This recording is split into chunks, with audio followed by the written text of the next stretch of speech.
I leapt, drawing my feet up beneath me as the 7-foot quarterstaff smashed into the flagstones where I had been standing a half-second before. Landing in a crouch, I sprang back up, groaning with the effort, and swung my own weapon over my head. Sweat dripped into my eye, blinding me for one stinging second before my reflexes took over and forced me into motion. A shaft of light from a window far overhead illuminated the oaken staff as I arced it down toward my enemy's legs. He swept sideways, sending my weapon flying through the air. It crashed with a wooden clang against the stone wall behind me. Defenseless, I scrambled for a sword that lay a few feet away, but before I could grab it, I was snatched off my feet in a powerful grasp and crushed against my assailant's chest. He held me a few inches off the ground as I kicked and flailed, adrenaline pumping like quicksilver through my body. "Don't be such a sore loser, Kate," chided Vincent. Leaning forward, he gave me a firm kiss on the lips. The fact that he was shirtless was quickly eroding my hard-won concentration, and the warmth from his bare chest and arms was turning my fight-tensed muscles to buttery goo. Struggling to maintain my resolve, I growled, "That is totally cheating," and managed to work my hand free enough to punch him in the arm. "Now let me go." "If you promise not to kick or bite." He laughed and set me on the ground. Sea blue eyes flashed with humor from under the waves of black hair that fell around his face.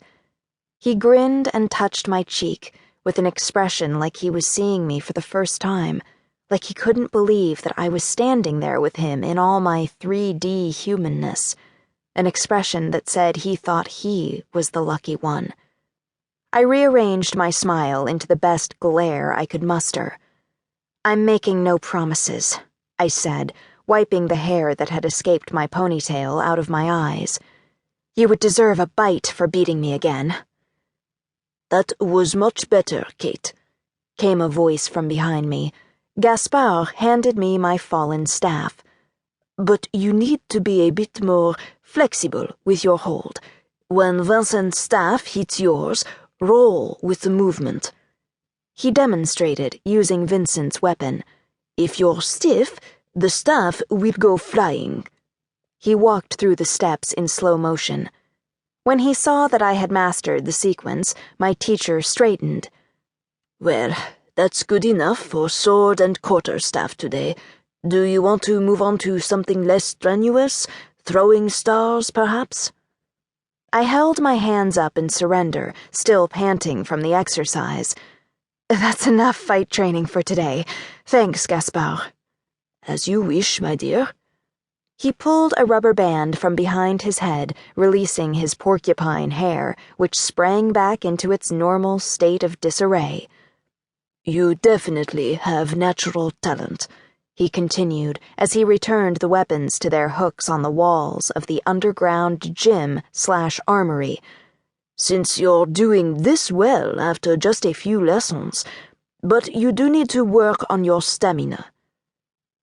Yeah, I guess lying around reading books all day doesn't do much for physical endurance," I said, leaning forward to catch my breath, my hands on my knees. "Natural talent," crowed Vincent, sweeping my sweaty self up into his arms and pacing across the room, holding me like a trophy. "Of course my girlfriend's got it, in truckloads. How else could she have slain a giant evil zombie, single-handedly saving my undead body?" I laughed as he set me down in front of the freestanding shower and adjoining sauna. "I don't mind taking all the glory, but I think the fact that your volant spirit was possessing me had just a tiny bit to do with it." "Here you go." Vincent handed me a towel and kissed the top of my head. "Not that I don't think you're totally hot when you're dripping with sweat," he whispered, giving me a flirty wink. Those butterflies that suddenly sprang into action in my chest, I was beginning to consider them permanent residents. "In the meantime, I'll finish your job and take out that pesky 19th century weapons master."